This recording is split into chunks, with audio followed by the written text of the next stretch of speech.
All right, you guys, we're going to get started. Hello. Happy whatever day it is that you are watching this. The reason why I record these live trainings is so that you can refer back to them, send them to people who you think are going to benefit from them, because as you may or may not know, the mission of my company, Jess Lee Fitness, is to help people improve their health and fitness so that they can show up more confidently as leaders at work, more secure in their marriages and relationships, more reliable as parents. And this has a positive ripple effect in our society, in our generations. And so by you being here, by you listening to this, thank you for being a part of that. And please send it to anyone who you think would also benefit from it, because we are covering a topic that is kind of mystical, or at least it can be. This is weighing and portioning our food. Now, the first obstacle that a lot of people kind of need to tackle is tracking your food in the first place. And so there's kind of two versions of people that are going to enter into this space. And I want you to take this with a grain of salt. When we think about portioning and weighing our food, first, I want you to be able to track your food. However, if you're going to dive into the trenches, which aren't that deep, by the way, of tracking your food, there's two approaches. One, you might as well just do it all right away, and not only learn how to track, but also learn and get accustomed to weighing your food. Now, I'm the kind of person where I'm never going to let you quit on me by saying, I just want to live my life. This is too much. You're never going to resent the program that you do with me. And by the way, I forgot to introduce myself. Hello, my name is Coach Jess. I have a master's degree in exercise physiology, have been in the industry for about 15 years, and have dedicated myself to helping people online so I can help as many people as possible with their health and fitness. I'm also a mom, so shout out to the moms who need extra help. Now, if you are just getting started with tracking, it's feeling like a lot already, slow down, it's okay. Get used to tracking, use your measuring cups, eyeball things, just get accustomed to it. And then once you feel good about it, then you can start really weighing food. Now, what this will do is it will slow down your progress a little bit, because there are going to be some inaccuracies that we're going to talk about today. But you decide. All in, get it both done, figure it all out in the trenches, or ease your way in. Either way, these are really important things to know. And you may find that you will learn that certain foods are even more important to track than others. So why are we weighing and portioning our food as it is? Well, when we think about portioning, it's how many veggies should I have on my plate? How big of a serving of chicken should I have? The fact of the matter is that if we're trying to hit a calorie goal, what we first want to cover is, what are we eating? Now, I've done this in previous trainings, but something I want you to really, really trust is my method of looking at your plate and having a carb, a veggie, and a protein on your plate. With that, you can trust that your macros will be really balanced. And at that point, it's just a matter of finding the right portion of each item so that you get the right amount of calories. And so you're always going to fare well in not having too much fat and having enough carbs, enough micronutrients, enough fiber, and enough protein by having a simple carb, veggie, protein on your plate. And I'll show you an example of that. It's actually what I've been having for lunch lately. And so when we think about how big our portions would be, so most of you have probably heard about the size of your palm is how many veggies you should have. The size of the palm is the protein, the fist is the veggie, right? So that is pretty good for eyeballing. But what we're really talking about here is weighing our food. And so something that I'm going to show you is a meal that I have built and how I have decided to weigh it. I'm kind of flying by the seat of my pants here today, everybody. I already made this meal, but we are going to re-weigh it. So first major tip, do not spend a ton of money on a food scale. They all do the same thing. So just $10 to $20 on Amazon, or if you need an excuse to go to Target, I won't tell your husband. Now, something that you may not know is that you can take the plate that you're going to use at that meal and just put it right on the scale. Now, my scale is reading a big number, so I'm going to tear it out, and now it says 0. Okay. But now I'm not having to weigh it, put it onto a different plate, weigh it, put it onto a different plate. So I'm going to take, don't worry, my hands are very clean, but I should probably grab a fork because this is going on YouTube, you guys. Okay, so imagine I have my big, huge plate of asparagus, I'm going to grab how much I want to eat because veggies aren't very high in calorie. So I'm going to say that's how much I want. So this is 100 grams, lucky me. So I'm going to go into my tracking app and track 100 grams, or maybe write it on a piece of paper.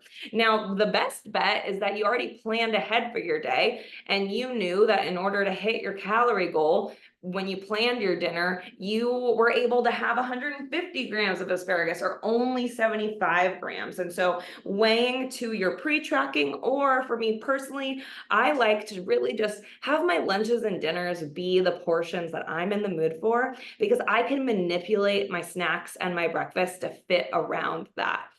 So I take my 100 grams. So now I'm going to tear it out. It's back to 0. So now I'm going to add in the chicken that I am going to eat. My chef boyfriend would be appalled by this. He's a professional chef. He's the one who should be doing this.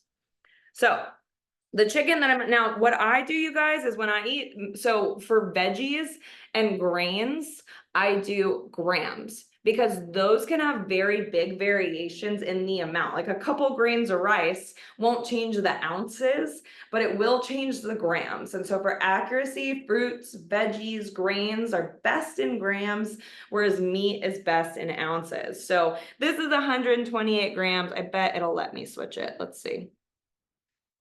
4.5 ounces. Amazing. Now, after I finish weighing all this out, I'm going to let you guys know just in general what you can expect to look for when you're weighing those different food items, and what like the best range is when you are just trying to figure out how much should I have.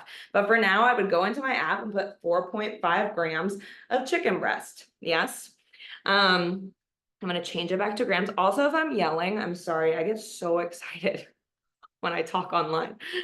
If you follow me on Instagram, you know. So now I'm going to add my rice, even though this is a little backwards, tear the scale, and then I will add that in. So 175 grams. So now my plate's done. I can just add those 3 things in and I'll know what my total calories are. Okay. So if you guys have questions on that, ask them in the chat.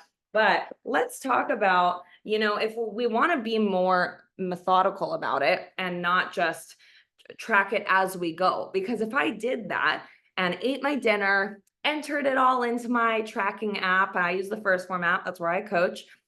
And then I'm like, oh my gosh, I shouldn't have had that much rice. I'm over on my carbs. This is where pre-tracking becomes very, very good.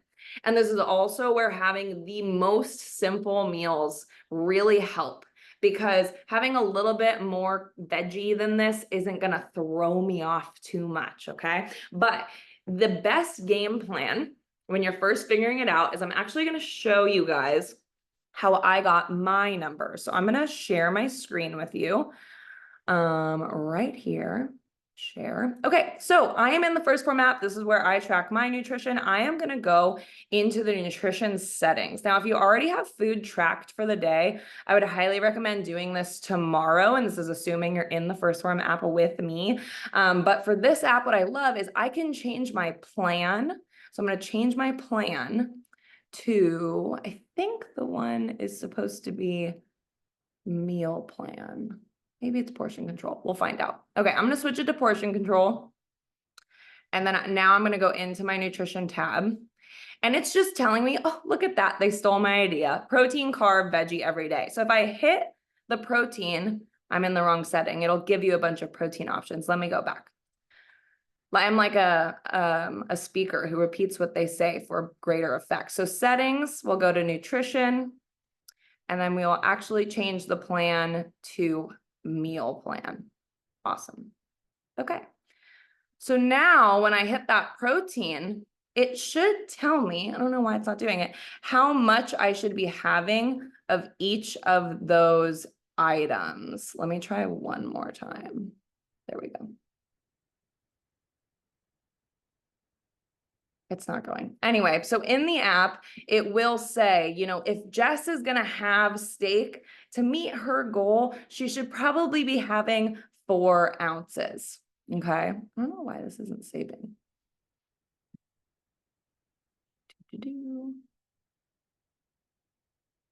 That's okay. So anyway, so that's where I got my numbers from. So that is where I would love you guys to go if you are in the app with me. Here we go. Just had to hang on tight. Don't hold your breath with me. So now that I've changed my settings to meal plan, if I'm like, I want to have beef tonight, how much should I have? This is going to give me a good idea. And you can see a trend that for my specific calories, if I want to hit my protein goal, anytime I have meat, I should probably have between 3 and 4 ounces. Yeah. If I'm going to have veggies, let's see, to hit my carb goal, if I'm going to eat veggies, I should stick to about 128 grams. Now, this isn't perfect, but you guys will find the trend that the app assigns to you for how much your food should typically weigh to generally let you hit your goal if you stick to this protein, carb, veggie plan. All right.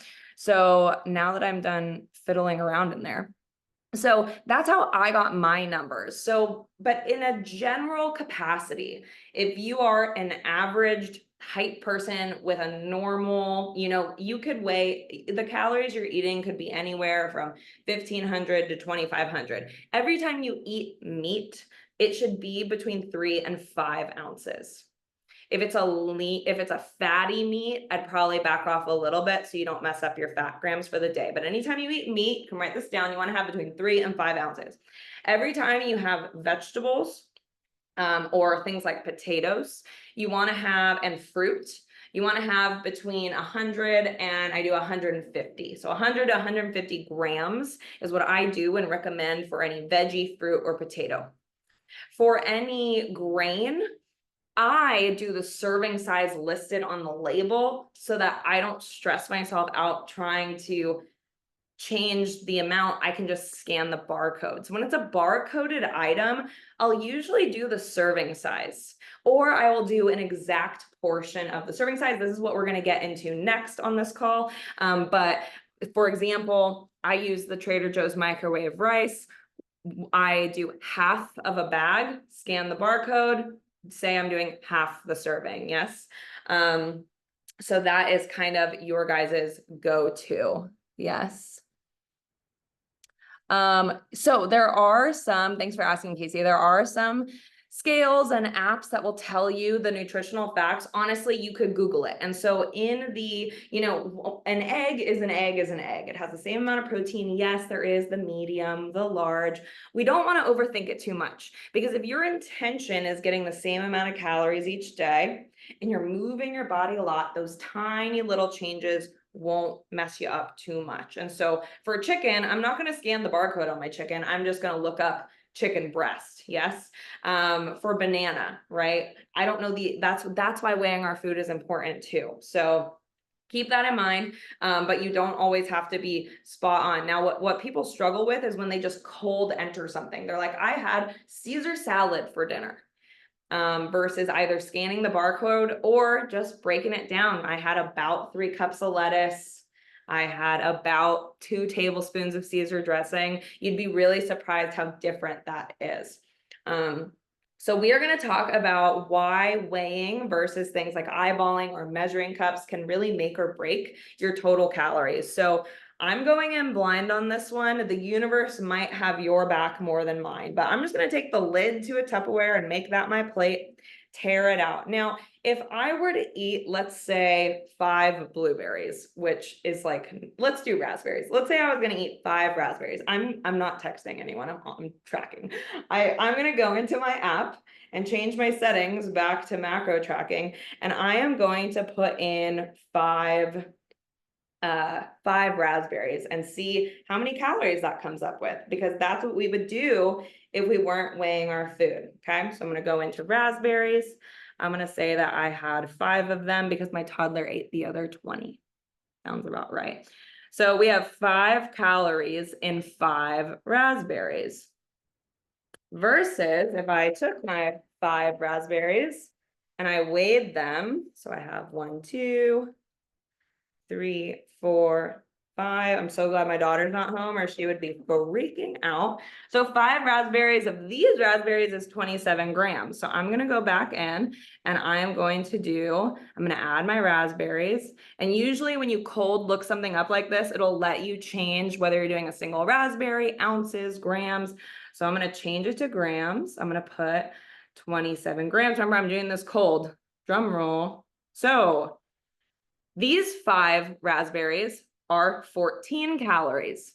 The app thinks that 5 raspberries are 5 calories. That is 3. I'm so glad that worked. 3 times the calories. Imagine if that was something really high calorie, but I was just, or if I had 20 of them. So that's my first example for you guys when it comes to eyeballing. It was very easy to just throw that on. Got it, throw it in. Also, if I know like, hey, I'm gonna have some raspberries, I usually have about 100 grams of raspberries. That's like 20 of these babies. That's a lot, but maybe you're making a smoothie. Anyway, so I'm gonna put those back and we're gonna do another example. So now we're gonna do it with dry ingredients. And so I'm gonna do this with oats. Again, I'm going in blind on this, so I hope that it works. But a serving of oats in here is a half a cup. So I'm gonna go ahead and add a half a cup to the scale, and we're gonna see if a half a cup is actually 45 grams like it says. So add the bowl that you're actually gonna eat out of. Don't stress yourself out. Tear it out and grab your measuring cup. So half cup, and do it how you normally would, right? Like just kind of scooping it and going for it.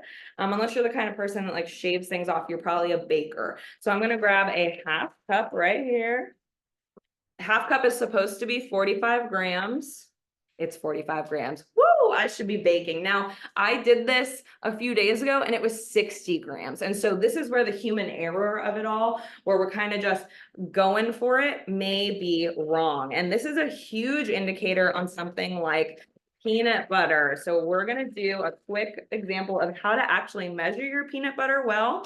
But even though that wasn't a great example, highly recommend weighing your grains and things if you are on a serious journey with serious goals. I will finish off this call talking to you guys about how you don't have to be perfect forever. We'll get there, but let me grab some peanut butter. It's actually almond butter. Costco style. So anytime I have a high fat food that is clearly just fat, this is going to be avocado, peanut butter. I am going to do the smallest serving size. So it says 2 tablespoons, you will be fine with 1 tablespoon, I promise. With avocado, I only do a quarter avocado. So I tell myself when I have these very clearly high fat things, I'm going to do about half of what I would normally do because I want to have the freedom personally to have salmon for dinner or steak for dinner or maybe eggs in the morning, and things like this will not allow you to do that because you'll get to the end of your day, be way over on your calories. So I'm going to grab a spoon. Now, I'm pretty sure that a tablespoon is the small spoon. My chef boyfriend would tell me if he was here, but so if I were to just, first of all, weighing your peanut butter is so easy and it's so rewarding to be like, yes, this is the exact amount I have. So you're going to put the whole thing on. This is very photo-esque. I'm going to tear it out. And if 2 tablespoons is 32 grams. So for me personally, with my standards that I hold myself to for my fat calories, even if you have a lot of wiggle room for fat grams, don't waste it on this unless you're like obsessed or it's a special day. So I'm going to aim for 16 grams. Now I am zeroed out. And so what I'm going to do is I'm going to scoop out of here until it says negative 16. Oh my gosh, this is 16 exactly, you guys. I'm good.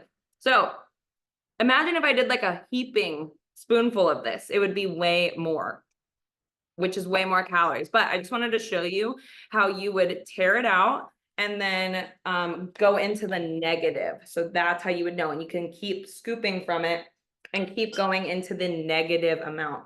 I don't know why taking a lick of peanut butter while recording a video was a smart thing to do. You know, when you're watching Jess Lee, when I take a sip of water, so do you. Stay hydrated, everyone. This is starting to feel like a stand-up act. Okay, so This is kind of everything I wanted to cover as far as tips and things to approach tracking and just making it easier for y'all. As a reminder, if you go in and pre-track your food so that you know, if you're like, I'm gonna have asparagus, steak, and quinoa tonight, which sounds great, by the way.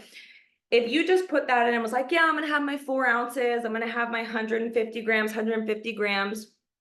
quinoa and asparagus, and you're like, oh shoot, I'm over on my carbs. Well, why don't I do 100 grams of asparagus? Let's see if that fits. And then you can just go about your meal and you already know how much everything needs to weigh. So I say put the puzzle together beforehand or freely create your lunch and dinner and recognize that you may need to be a little more restrictive and simple on your breakfast and your snacks if you do want to go that route. Now, I want to have a conversation as we finish up about how long you need to track for. How long do you need to weigh your food for?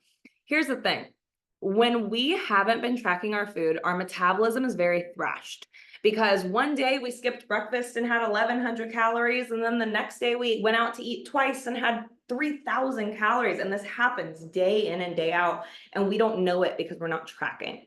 This can really thrash our metabolism. Our body doesn't know what to do with the food at this point. And so what we're doing when we track is we're calibrating our metabolism and we're showing our body, here's the same amount of food every day, figure out what to do with it. It's a calorie deficit, I'm gonna lose weight, so on and so forth. And so once you do that and get to your goal weight, you will actually, I love that, Casey. I was actually looking at your food log like 10 minutes ago, or like 10 minutes before the call. So when you get to your goal weight, ta-da, you followed your plan, you stuck to your calories, you've got enough protein, you're at your goal weight. What you are able to do now, if you work one-on-one with me, is what's called a reverse diet, where we slowly increase your calories. So slowly, your body doesn't even notice. This is my metabolic hack. This is called reverse dieting. This is how we get you back to your maintenance calories without you gaining any unwanted weight. You stay at your goal weight, but now you're able to eat more calories and use it as fuel. Once you're there, your metabolism's on fire. You're at a good amount of calories that you can play, you can go out to eat, and those tiny discrepancies in the 15 calories from raspberries versus the 5 will not make or break your scale. And so just know that you've got to put in the work to calibrate and fire up your metabolism so that your body can be like, oh, she had like 150 more calories today. That's okay. We'll use it. We know what to do with this. Versus in the beginning, your body's like 150 extra calories. Awesome. I'm storing that for later. Okay. So that's kind of the direction I want you to go, is to have hope, but this is called aggressive patience. We have to be, they always say, be patient, trust the process. Trusting when I hear trust the process, I hear like standing on the sideline, like patiently, like waiting for the process to work. No, aggressive patience. Go after it, AKA weigh your damn food. I would love to support you if you want more of a one-on-one call. I have single session one-on-one calls, as well as a weekly coaching program that I run that is so incredible and so personalized to really hold you accountable if you are really ready to go. So that is what I had to share with you guys today. I feel like I'm still yelling. I don't care. I hope you have a great evening. And again, if you have questions or specifics or want to run anything by me, you just message your girl and I'll help you out. All right, everybody. I love you. I care about you. Let's have a great day. Bye.